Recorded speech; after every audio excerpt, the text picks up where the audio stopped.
Welcome to Bible Study with Fred, where I'm going to finish up with Genesis, my comments on Genesis today before I move into Job, um, probably my favorite book of the Bible. And we're going to finish up here. You can read things I've written on blogger.com, or just follow me here. Genesis 50:22 from the King James Version. And Joseph dwelt in Egypt, he and his father's house. And Joseph lived 110 years. And Joseph saw Ephraim's children of the third generation. The children also of Machir, the son of Manasseh, were brought up upon Joseph's knees. And Joseph said unto his brethren, I die, and God will surely visit you and bring you out of this land, unto the land which he sware to Abraham, to Isaac, and to Jacob. And Joseph took an oath of the children of Israel, saying, God will surely visit you, and ye shall carry up my bones from hence. So Joseph died, being 110 years old, and they embalmed him, and he was put in a coffin in Egypt. Genesis, also known as the first book of Moses, covers nearly half of history, from the creation of the physical universe and life until the people that God carved out of a fallen mankind for himself are secure in Egypt. Egypt will be a nursery where his people can grow from a few to many.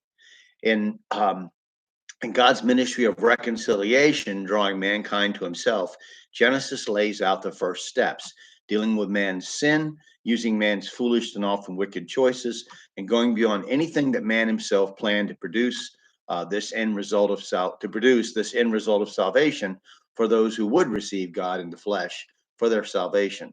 It began with a world much different than we live in today. Nothing was meant to die, as one non-Christian evolutionary biologist pointed out, whom I referenced earlier. Humans, on rare occasions, may survive to 120 years, some turtles to 200, but all animals eventually die. Many single cell organisms may die as a result of accident or starvation, and fact, the vast majority do. But there's nothing programmed into them that says they must die. Death did not appear simultaneously with life. This is one of the most important and profound statements in all of biology. At the very least, it deserves repetition. Death is not inextricably intertwined with the definition of life. And that's from William R. Clark, Sex and the Origins of Death, from Oxford University Press, 1998, page 54. But Adam, the first man, stood by and watched his wife Eve get taken in by Satan's rebellion against God, his desire to be God, and then followed her lead. She was tempted by the three things that mankind has ever since then fallen to repeatedly.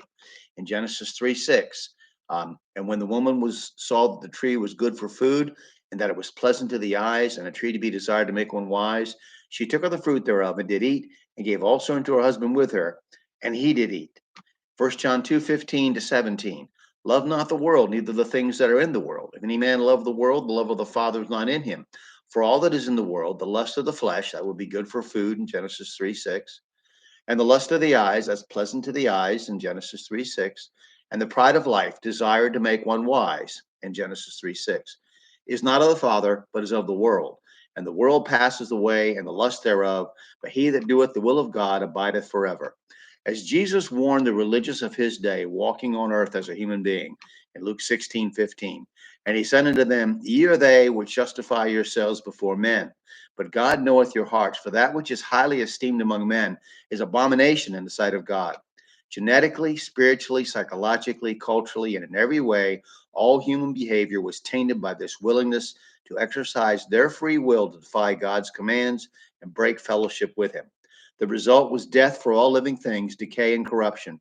Death became the primary cause of disruption of God's perfect plan, a judgment on all of the earth for man's sin. We alone bear the responsibility for all death, from the African savanna to the Mariana Trench in the Pacific, from the hospital in town to a lonely hut in the wilderness. Man suffered and suffers, Romans 5:12. Wherefore, as by one man's sin entered into the world, and death by sin, and so death passed upon all men, for that all have sinned. Hebrews 2:15, and deliver them who through fear of death were all their lifetime subject to bondage. And in fact, all creation suffers because of man's sin. Romans 8:22, for we know that the whole creation groaneth and travaileth in pain together until now. Another atheist scientist, writer, noted with no hope of reconciliation. The total amount of suffering per year in the natural world is beyond all decent contemplation. During the minute that it takes me to compose this sentence, thousands of animals are being eaten alive, Others are running for their lives, whimpering with fear. Others are slowly being devoured from within by rasping parasites. Thousands of all kinds are dying of starvation, thirst, and disease. It must be so. If there ever was a time of plenty, this very fact will automatically lead to an increase in the population until a natural state of starvation and misery is restored. In a universe of blind physical forces and genetic replication, some people are going to get hurt, other people are going to get lucky, and you won't find any rhyme or reason for it, nor any justice. The universe that we observe has precisely the properties we would expect if there is at bottom no design, no purpose, no evil, no good, nothing but blind, pitiless indifference. Well, the militant atheist Richard Dawkins said that in his book River Out of Eden. And that's a Darwinian view of life. So these men, those men I quoted, they have no hope, nor do they have any understanding because they reject God's revelation of his ministry of reconciling mankind to himself. But we know the truth and should teach it to each other and to our children. Now, God, the creator of all things and master of all reality, has taken a people for himself from out of a sin darkened world through which he will insert himself physically into this dimension of existence for a brief time as one of us while still being fully God. This thus ends the first book of the account given to Moses, the story of God's ministry, his story. And so the first half of history ends in a coffin in Egypt. I thank you for watching and listening. I hope that you'll follow me with Job. Um, and we look forward to talking to you again. And this is a lot of fun. 184 videos. Thank you.